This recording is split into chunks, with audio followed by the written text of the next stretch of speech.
Wow, some of you people are hard-headed. How you, in spite of the warning that I gave you about condemning Israel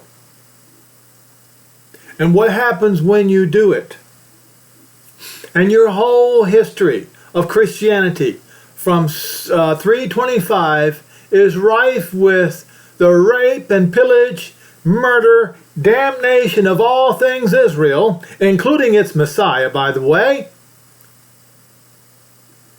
And when I point out Paul's warning against you, you continue and try to justify the crimes of your forefathers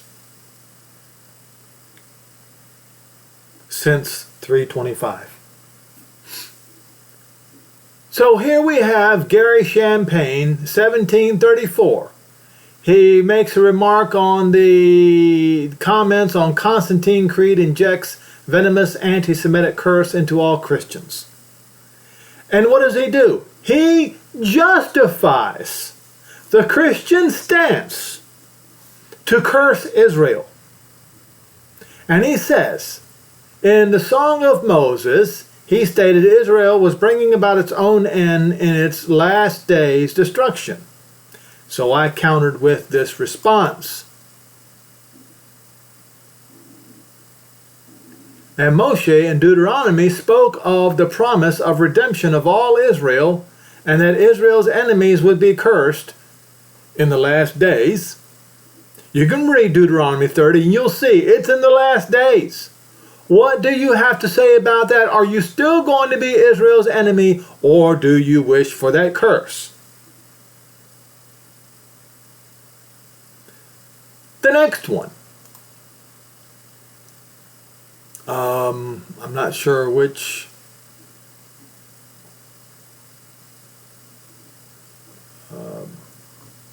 Well, it was the one, and who is the synagogue of Satan? Spoiler, it's not the Jews. And so he says, are you calling Peter, Paul, and Stephen liars? And so my response is this. Paul said in Romans 11, verse 25, for I would not, brethren, Romans, that you should be ignorant of this mystery, lest you should be wise in your own conceits, that partial blindness has happened to Israel until the fullness of the Gentiles. Verse 26, and so all Israel shall be saved, and I put it in all caps, as it is written, there shall come out of Zion the deliverer, who is Yehoshua, not Jesus, and shall turn away unrighteousness from Jacob, because this is my covenant with them when I shall take away their sins.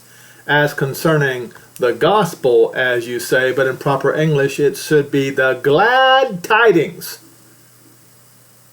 And I will get to that in just a minute. Glad tidings to Zion.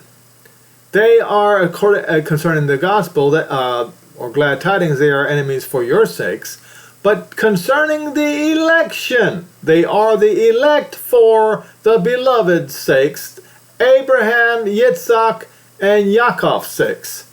For the gifts and calling of Jehovah cannot be changed. Verse 30, for you Gentiles in times past have not believed, yet now currently believe, but they didn't believe for very long. You, because of this belief, you have obtained mercy, because they, the Jews, did not believe.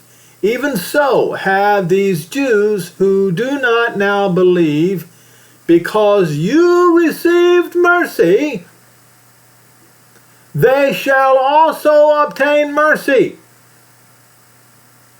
For Jehovah has concluded all in unbelief, that he might have mercy upon all. Are you now going to call Paul a liar? Now these Gentiles who claim that Israel shall receive no mercy shall be condemned without mercy. In Yaakov 2 verse 13. Oh, you Christians call it James. This is what y'all have done. You don't even like the name Yaakov or Jacob, so you change it to James. so that the name of Jacob or Yaakov would not be heard or seen from again. Yaakov 2:13, he will have judgment without mercy on those who judge without mercy, because mercy supersedes judgment. Now, since you Gentiles chose ignorance over the truth and rejected mercy and imposed damnation upon Israel with nearly 1,000 years of rape, pillage, and murder of the Jews in the name of Jesus, the new covenant requires that mercy now be given to Israel. Just as Paul said, in the end of days, and mercy withdrawn from the Gentiles, as Yaakov said. This is what you Christian Gentiles chose, and it so shall it be done unto you, because you Christians rejected the fruits of the Ruach Kodesh to love Jehovah Elohim with all of your heart and with all of your soul, and love your neighbor as the Jew. Love your neighbor, the Jew, as yourself. You chose the fruits of the devil. Rape, pillage, and murder, and genocide, that which you did to the Jews, will now be done unto you. Since you have rejected the fruits of the Ruach Kodesh, the baptism of fire shall soon commence, as we see now all these nuclear weapons being pointed. Verse 17, Yehoshua's fan is in his hand.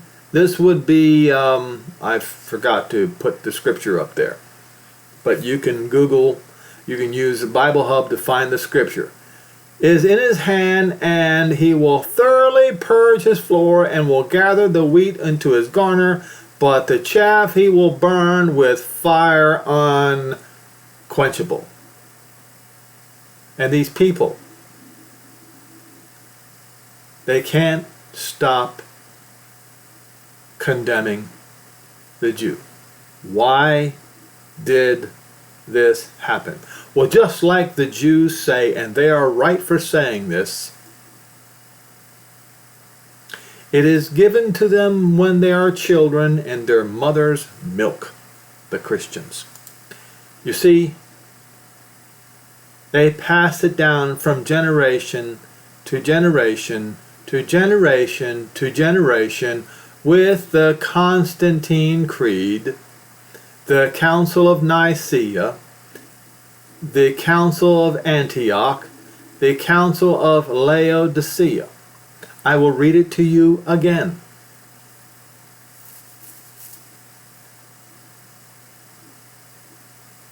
(325).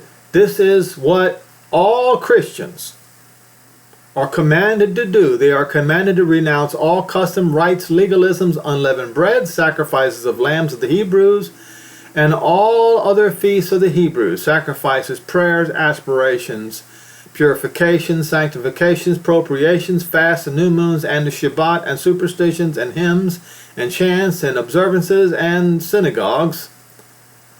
Absolutely everything Jewish. Absolutely everything Jewish means rejection of the Jewish Messiah. Every law, that means even love your neighbor as yourself, and love Jehovah Elohim with all of your heart, with all of your soul, and all of your might. Rite and custom, and if afterwards any Christian wishes to deny and return to Jewish superstition, or shall be found eating with Jews, or feasting with them, or secretly conversing and condemning the Christian religion, instead of openly confuting them and condemning their vain faith, then let the trembling of Cain and the leprosy of Gehazi cleave to them, as well as the legal punishments to which they, the Christian, acknowledge themselves liable, and may that Christian be anathema in the world to come, and may their soul be set down with Satan and the devils. This is the poisonous injection of Constantine's Creed. This is the poison that the mothers, figuratively speaking, feed to the Christian children in their milk. The Council of Nicea, abandoning Yehoshua's supper, abandoning Pishach, and instead embracing Ishtar, the old pagan religion holiday of the Gentiles, and replacing Nimrod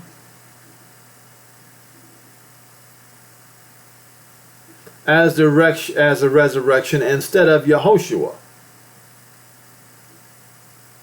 is what they've done. Because Ishtar, you cannot mix Yehoshua with Ishtar. You can't do that.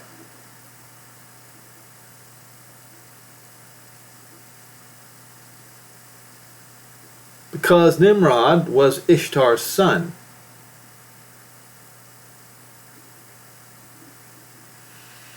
This decree was read out loud by Constantine himself and sent to the churches everywhere.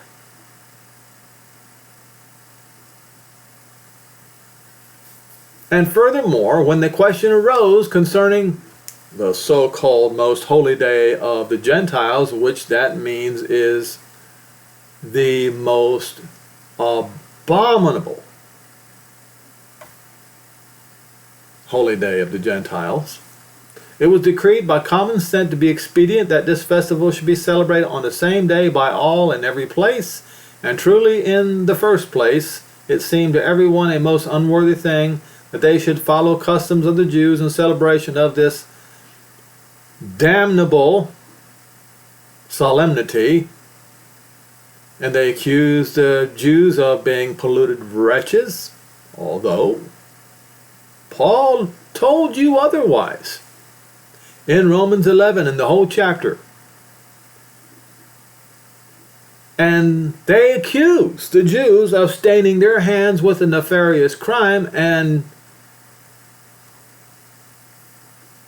who actually killed the Moshiach? It was the Gentiles who did. And so when Jehovah concluded the Jew and the Gentile in unbelief so that he should have mercy upon them all, the Gentile decided that they didn't want mercy for the Jews. Instead, they want to accuse the Jew of the crime that the Gentile committed.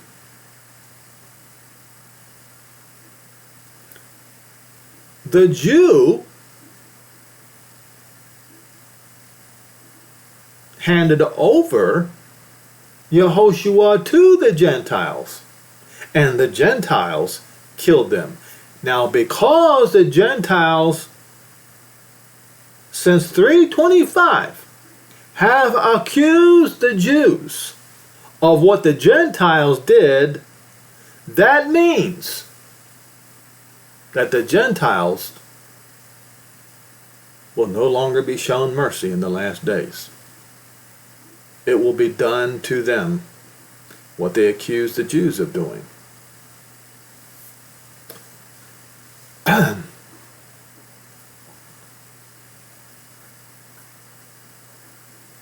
It is fit, therefore, that rejecting the practices of this people, the Jews, the Christians should perpetuate all future ages the celebration of this rite in a more legitimate order. The Christians claim, let us have nothing in common with the most hostile rabble of the Jews. So they want to have nothing in common with salvation of the Jews. The Council of Nicea, creed to which Christians would have to swear.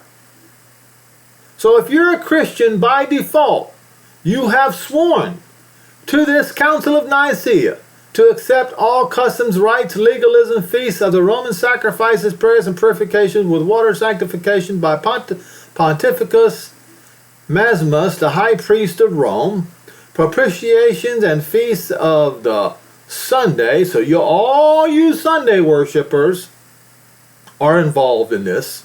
Whether you want to admit it or not, it makes no difference. In all new chants and observance with all the foods and drinks of the Romans, in other words, they absolutely accept everything Roman, every new law, rite, and custom of Rome in the new Roman religion. Council of of Antioch, 345. Christians were banned from celebrating the Passover Seder with Jewish friends or neighbors.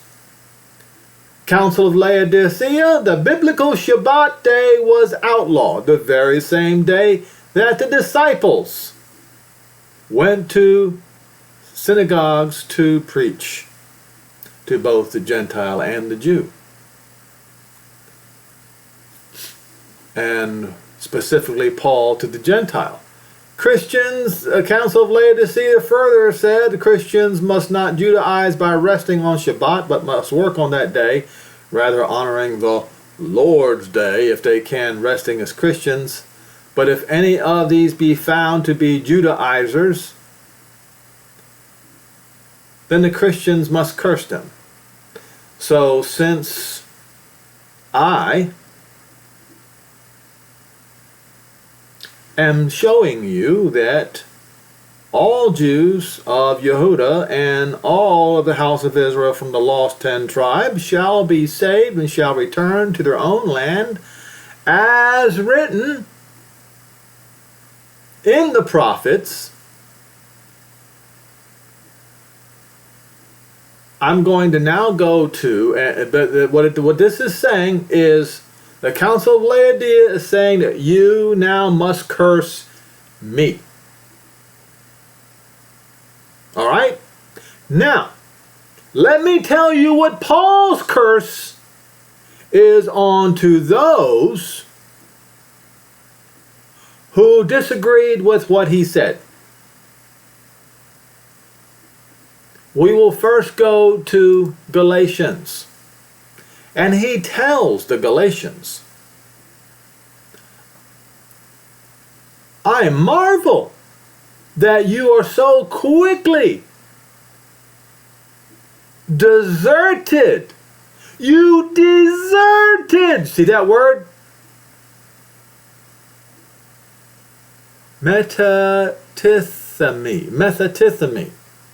You deserted him that called you to grace. You rejected him that called you to grace. You rejected grace altogether. I told you. Of not Christ, but the Moshiach, to another message.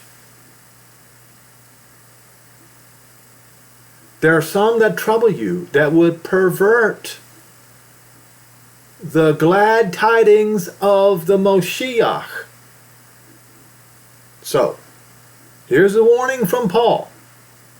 If any of us, or even a messenger from heaven, preach any other glad tidings unto you, that which we have preached unto you, let him be accursed. So what glad tidings did Paul preach to the Gentiles? It was this one.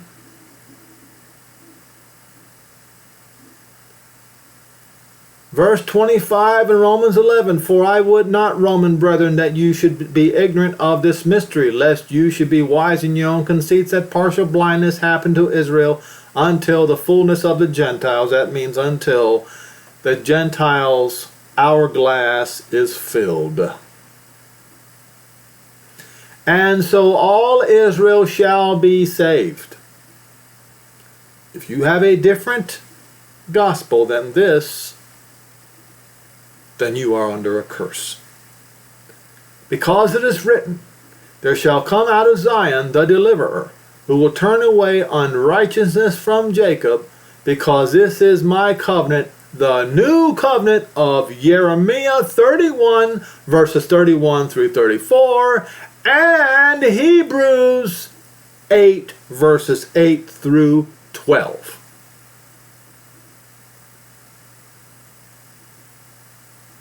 When I shall take away their sins, concerning the gospel they might be enemies for your sakes, but concerning the election, they are the beloved for the patriarch's sake. So if you deviate from this, you Christian, if you deviate from this, you are going to a different gospel that Paul taught you, the Gentile, and you are now under a curse.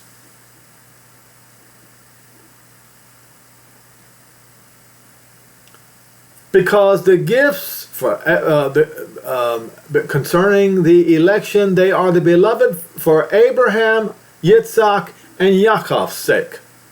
For the gifts and the calling of not God, but Jehovah, cannot be repented of, cannot be changed. Because you Romans in times past, you did not believe Jehovah. In those days, of Paul's days, you currently now have obtained mercy because of the Jews' unbelief. Even so, these Jews also, who currently do not believe, will, because you received mercy, they will also obtain mercy. For Jehovah has concluded all in unbelief, so that he might have mercy upon all. Paul said to the Galatians, I marvel that you have deserted the one who gave you grace so quickly. And he was still alive. We're talking about over 300 years later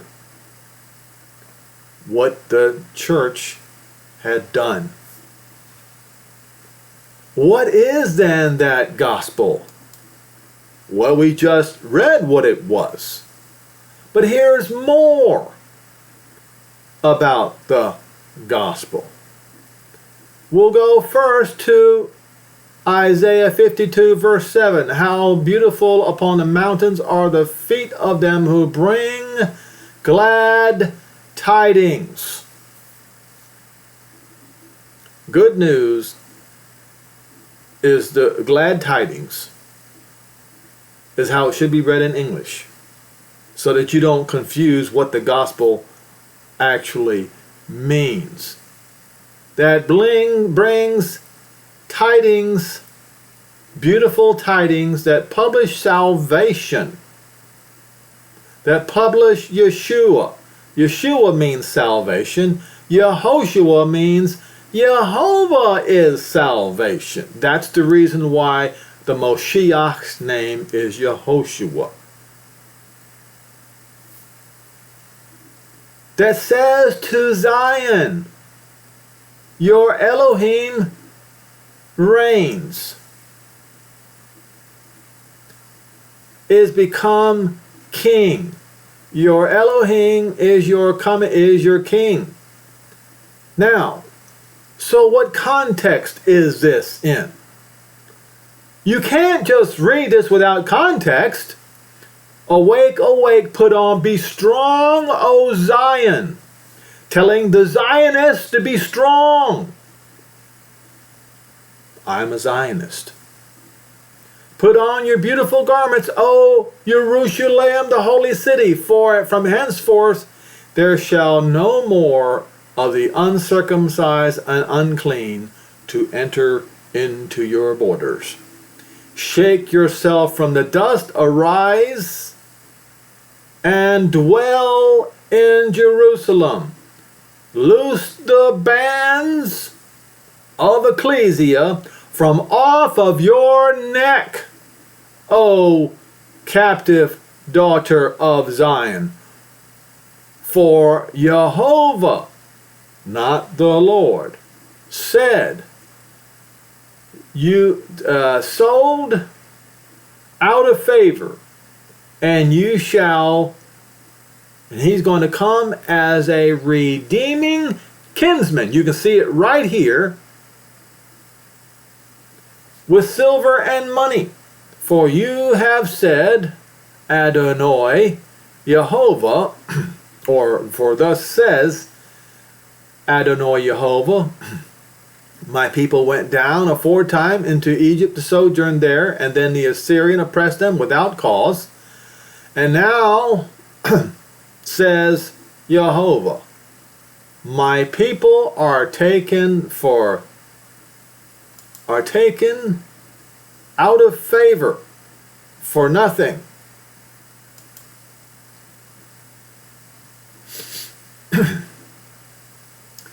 Those that rule over them make them howl, make them scream. And I will show you what those who ruled over them did, says Jehovah. And my name continually every day is blasphemed. Therefore my people shall know my name. His name is Jehovah. It is not the Lord. It is not God. And they shall know in that day when I speak, and it shall, that when he speaks it shall be done. How beautiful upon the mountains are the feet of him that brings glad tidings, that publishes shalom, that brings glad tidings, that publishes salvation, Yeshua, that says to Zion, your Elohim is your king, and he's coming to reign. The watchman shall lift up his voice. With a voice together they shall sing, for they shall once again see eye to eye when Jehovah shall return to Zion. Break forth into joy and sing together, you waste places of Jerusalem, for Jehovah will comfort his people, and he will redeem as a redeeming kinsman Jerusalem. And so, since he's going to act as a redeeming kinsman, that means you Gentiles rejected all things Jewish in 325 and passed that poisonous milk down to your children from generation to generation. And now in verse 10, Jehovah is going to make bare his holy arm in the eyes of all the Gentiles. And the Goy means Gentiles. And all the ends of the earth shall see the salvation, the Yeshua of Elohim. Leave the Gentiles. Leave the Gentiles and get out of there. Do not touch any unclean thing, and go out from the midst of her. Be you clean that bear the vessels of Jehovah. For you shall come out with haste. Doesn't say nor. And it says you shall depart by flight. By the flight of airliners. As Isaiah 60 verse 8 says. And Jehovah will go or walk in front of you, and the Elohim of Israel will gather and remove you from the Gentiles. This is the glad tidings that Paul talked about.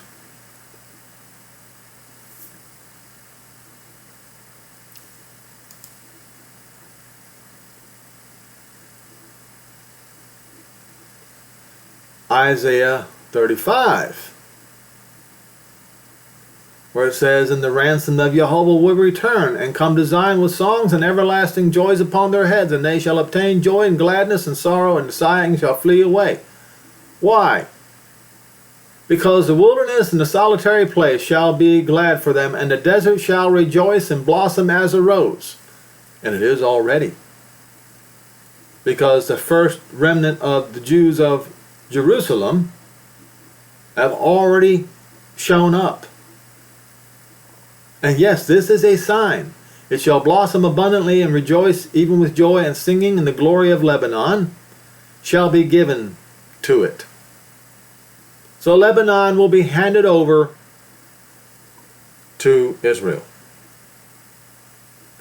And the excellency of Carmel and Sharon, they shall see the glory of Jehovah and the excellency of Elohim.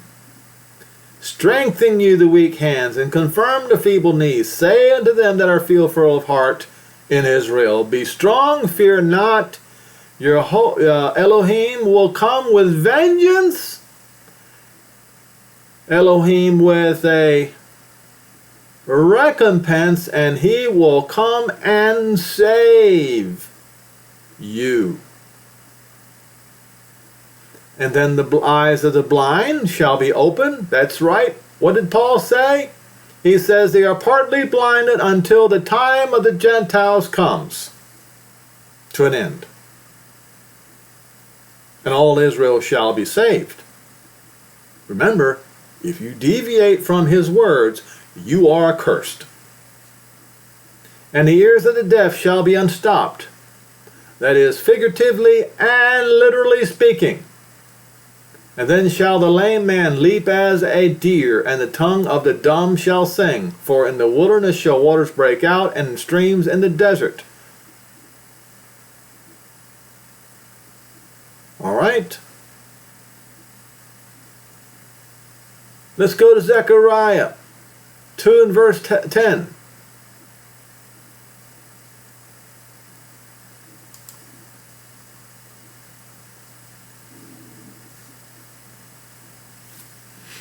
Sing and rejoice, O daughter of Zion, for Jehovah is coming and will dwell in the midst of you, says Jehovah.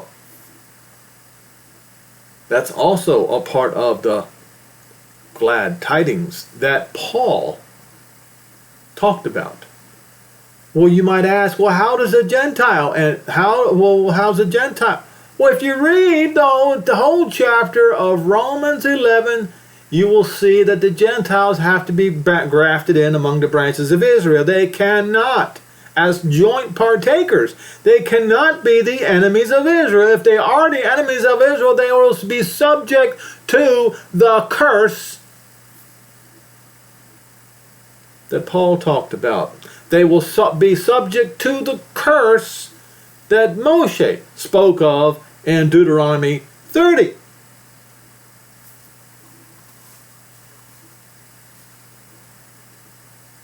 Now, the Crusades.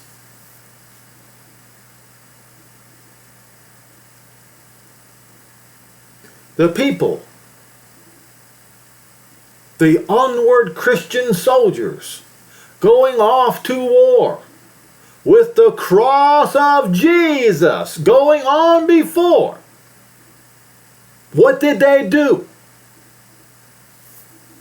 Let me show you what they did. The First Crusade, Pope Urban II preached a crusade at Clermont-Ferrand, the Mount of Gloom. That was called the Mount of Gloom by Jewish Chronicles of the Crusades on November the 27th, 1095. At the close of the council, they had convened there those who obeyed the call affixed crosses on their outer garments, thus the name Crusader.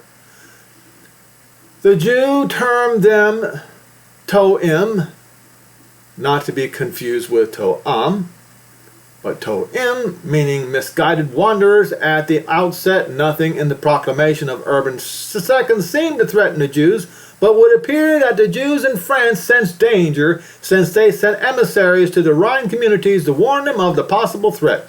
The first group of the Crusaders gathered in France on their way to Germany. They may already have attacked some Jewish communities on the way, possibly in Rouen, and more certainly in Lorraine. It was already clear that the Crusaders, or at least some of them, were gathered in the Rhine Valley to follow the traditional route to the Orient along the Rhine and Danube rivers, the Orient being the Middle East. The community of Mainz was more troubled about the French communities, and thought those of the Rhineland had no reason for concern on their account. However, their sense of security was soon to be brutally shaken shortly after the first muster of the Crusaders, and before the Jewish communities of Germany could take whatever precautions were open to them. The sight of the wealthy Rhenish communities incentivized the Crusaders, who decided to punish the murderers of Christ, as they say, when it was the Gentiles themselves who killed Yehoshua Moshiach. Wherever they passed before encountering their official enemies, the Muslims, soon it was rumored that Godfrey of Bouillon himself had vowed that he would not set out for the crusade until he had avenged the crucifixion by spilling the blood of the Jews, declared that he could not tolerate that even one man calling himself a Jew should continue to live.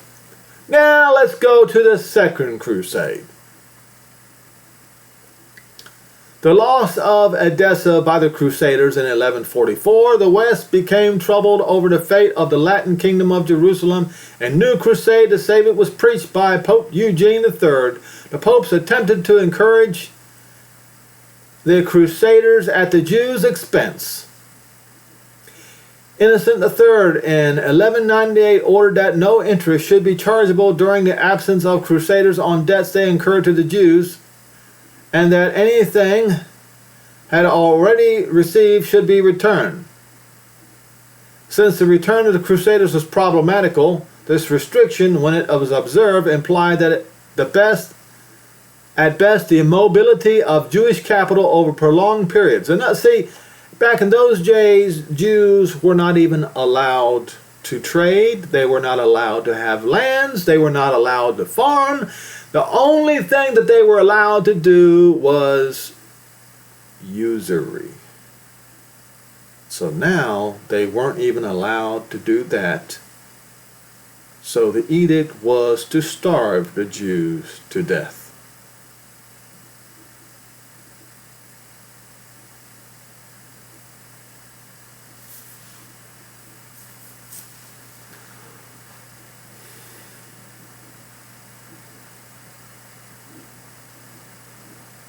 And at worst, the possible of total confiscation, that's right, of everything the Jews had, which was to become more widespread with the extension of the 13th century of the term crusade to any campaign in any part of the world that popes might be politically interested.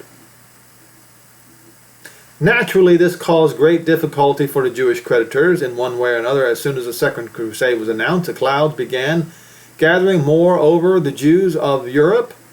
As early as the summer of 1146, while preaching the crusade, a Cistercian monk, Radulf, violently attacked the Rhineland's Jewish communities, exhorting the Crusaders to avenge themselves upon those who crucified Jesus before setting out to fight the Muslims. It was more important for them to fight the Jews than the Muslims. And here we go to the Third Crusade. And after. In England, the Third Crusade had the most savage repercussions. England had taken little interest and no part in the first two Crusades, but her zeal was nonetheless intense when Richard the Lion-Hearted decided to take part in the third. In January, the first abuses struck the port of Lynn, where the bulk of the Jewish community was massacred. The same occurred in Norwich and Stamford. At Lincoln, the Jews were saved through the intervention of royal agents. The worst outrage took place in York, where several local nobles in heavy debt to the Jews seized the opportunity to rid themselves of their burden. When attacked, the Jews took refuge in the castle keep, where the guard had opened for them, and those who remained in the town were slaughtered. On their refusal to allow access to the keeps, the Jews were besieged.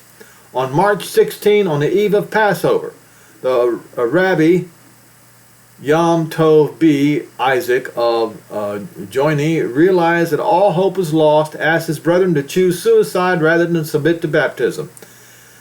First setting fire to their possessions, one after another killed himself. More than 150 died this way, and a few survivors were murdered by the mob, who also destroyed the register of debts to the Jews. In Bury St. Edmunds, 57 Jews were put to death, as the king was out of the country, where he neither could nor cared to intervene too vigorously. The perpetrators of the massacres also left England for the crusade, and there is little doubt that the Jews in England lost faith in the prospect of their continued survival in the West. So the emigration of 1211 of 300 rabbis from Western Europe to the Holy Land may be connected with this general disillusionment. As the enthusiasm of the masses waned, the Jews in Western Europe were little troubled during the 13th century Crusades. However, a massacre apparently occurred in the central of France around 1234 during the preparations for a crusade. In fact, Pope Gregory, I can't read Roman numerals hardly. What is that? The 11th? Accused the Crusaders of having slaughtered over 2,500 Jews. Yet at that moment, when the great wave of Crusades was ebbing, the Jewish community in France suffered most acutely from a popular crusade that the Pastoreau in 1320. 40,000 of these shepherds, aged on an average around 16, without any designated leader, marched through France from north to the south. Although Pope John the 22nd excommunicated all who set forth in this unauthorized march, he still didn't hinder the new crusades from hurling themselves at the Jews like their predecessors. Their savagery was especially marked south of the river, whatever that name is, where they had destroyed some 120 communities. Hoping to be protected there by the authorities, numbered of isolated Jews and small communities took refuge in the larger towns. 500 who had sought safety in the town of Verdun-sur-Garonne found death there. At Toulouse, there were 115 victims. In the Comtat Venecinum, a direct papal dependency, there were many cases of forced conversions. A subsequent attempt to return to Judaism provoked the prompt intervention of the Inquisition. Meanwhile, the very abuses of the Pastoreau aroused a violent reaction on the part of Christian authorities. The governor of Carcassonne even had some of the ringleaders executed. Those who had crossed the Pyrenees into Spain were routed by James II of Aragon and forced to disperse. Nevertheless, this uprising had struck a savage blow at the Jewish communities in the middle and northern Spain. This goes on and on and on and on, and it never stops. So you have the Fourth Crusade. But anyway, in each crusade, they go and murder the Jews while they are doing whatever their crusade was. So when you sing, "Onward, Christian soldiers," you are singing for the death of the Jews. That's what you're doing. How do you like yourself now?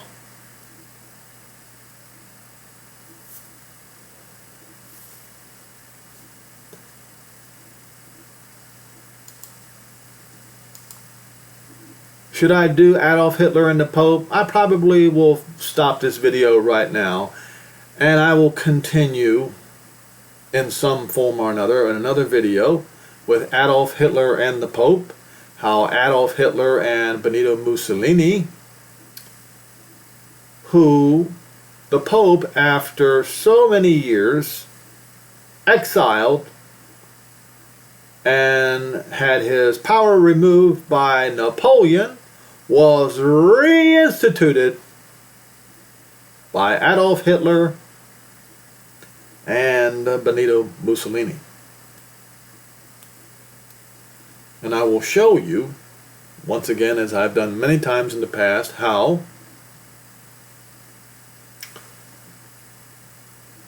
Adolf Hitler preached out of the very book.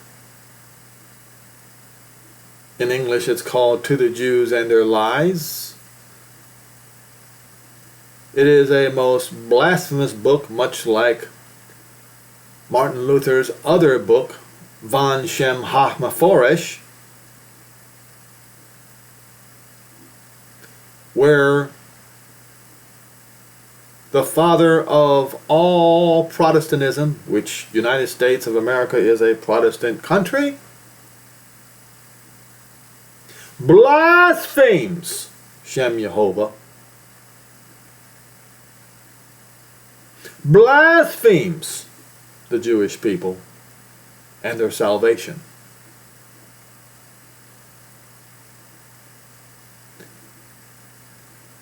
So, what I'm telling you is what I told this fellow right here. Now those Gentiles who claim that Israel should receive no mercy shall be condemned without mercy. In Yaakov 2 verse 13, and he will have judgment without mercy on those who judge without mercy, because mercy supersedes judgment. Now since you Gentiles chose ignorance over the truth and rejected mercy and imposed damnation upon Israel with nearly 1,000 years of rape, pillage, and murder of the Jews in the name of Jesus, with your onward Christian soldiers, the new covenant requires that mercy be now given to Israel in the end of days, and mercy withdrawn from the Gentiles, as we have read in Romans 11. This is what you Christian Gentiles chose, and so it shall be done unto you. Since you Gentiles rejected the fruits of the Ruach Kodesh, to love Jehovah Elohim with all of your heart, with all of your soul, and love your neighbor as yourself, the neighbor being the Jew. And you chose the fruits of the devil, rape, pillage, murder, and genocide. That which you did unto the Jew will now be done unto you. Since you have rejected the fruits of the Ruach Kodesh, the baptism of fire shall soon commence upon you. Yehoshua's fan is in his hand, and he will thoroughly purge his floor, and will gather the wheat into the barn, but the chaff he will burn with unquenchable fire. Prepare for your judgment. Gentile, and to the Jews out there, be happy, be glad, do not be glum. To those who live in Israel, who are Jews, and those who live in the United States, who are Jews, and those who live around the world, your salvation is coming. You will be singing with happiness. You will be gathered into the Holy Land, into greater Israel, a term which the Gentiles all hate, from the greatest to the least. But you, the Jew, will be saved, as the words of the prophets have stated thousands of years ago.